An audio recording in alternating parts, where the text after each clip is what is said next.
a preview of the nation's largest home and what's on tap for the Joneses this Thanksgiving. Hey friends and family, hope you're doing well. This is a video that I'm putting together just for you to keep you updated on what we're doing, also to wish you a happy Thanksgiving. So number one, our family just recently came back from a family vacation. We hadn't been gone since a cruise last November in terms of a real vacation, and wanted to share some really cool things about where we went. What did we do? We piled our 3 youngest kids in the car and we went to North Carolina. We stopped in Asheville, and in Asheville we were able to check out the Vanderbilt Mansion. It is over 170,000 square feet, massive house, beautiful land around it, and we're able to walk the grounds, and I actually have some footage here for you guys to see.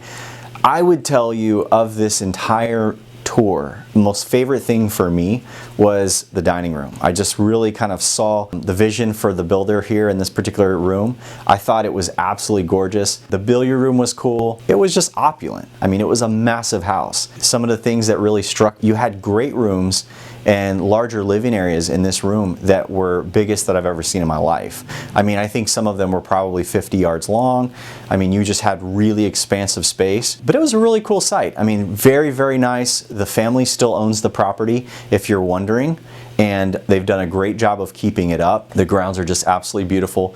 The day was beautiful. It was like 60 degrees out, nice breeze blowing, and we had a great time. So after spending a day or two in Asheville and seeing the Biltmore, we really went kind of freestyle. We didn't really have a lot of destinations that we had to make on this particular week trip. And we left Asheville, went to Cherokee, North Carolina, and in Cherokee we visited one of these weird, some place called Santa Zoo, which kind of is scary from the aspect of there's probably not a lot of code enforcement going on. So you're wondering if a bear might kind of get out of the cage. So it's kind of like what you call a tourist trap. It was quintessential of that actually, but it was kind of fun. There was some crazy looking goats. The bears were definitely the highlight of the entire thing. They had some theme park rides, kind of like when you were at the fair as a kid and you had the cars that kind of go around like a merry-go-round kind of thing. And we didn't put any of our kids on those things, but it was fun. Like it was just an interesting place. Let's put it that way. That was Carrie's vote. I wasn't too big on it, but we did it anyways, and we had a good time. So right before we left Cherokee, same day, we went right from the zoo over to the Cherokee Museum, saw some really cool, interesting facts about the Indian tribes that were in this country originally. Really cool things. I think one of my favorite things is they have a canoe that was found on a river in Georgia that was over 200 years old. That was literally this massive, like 20-foot hand-carved canoe. It was really cool. And there was a lot of other things, like literal, artifacts from the Cherokee tribes and a number of other tribes that are actually in the area, like Seminole, Osceola, those different tribes that there was a lot of historic reference to. It was a really cool visit. But I'll say all that to say this. One of the reasons we did go that direction and when we did was because the leaves are falling. It's fall. Now is the time when the Thanksgiving season is upon us and you see those fall colors, and that was one of the reasons. We kind of got out there on the tail end of it, but we did see some great beauty through the Smoky Mountains and heading into Tennessee, and it was just a really great time. So with that, Thanksgiving is the opportunity for me to say thank you.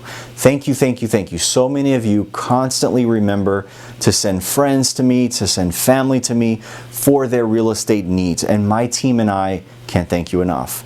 But as we approach the Thanksgiving holidays, I want to remind you of something that we as a team are constantly doing. And that is, we're trying to give $10,000 annually to Matthew's Hope Ministries. Matthew's Hope Ministries is a ministry and a charity that supports families with deep need. And they help from everything from food, clothing, hygiene items. There's a lot of familial services they provide, and they're really busy this time of year, and they're more depleted than ever. So as a reminder, for every person that you send to our team to receive award-winning service from, we will give on your behalf, on your good recommendation of us, a gift to Matthew's Hope for the sake of you referring us. So with that in mind, who do you know that needs help buying or selling a home this season or looking to invest? You can call me direct, you can text, you can email. Information is going to be on the screen, but definitely keep that in mind, because as we go into the season, that act of charity towards our team not only benefits our families, but it's going to benefit those as we give back on your generosity. With that, hope you're having a great Thanksgiving season. I I wish you and your families just an amazing time. Hopefully there's memories built. Don't cancel Thanksgiving. Seeing that floating around. That's not happening in the Jones household, but I wish you all safety, good health, all the way through the season. We'll see you real soon. Jones Group is the way to go. Call 706-5000.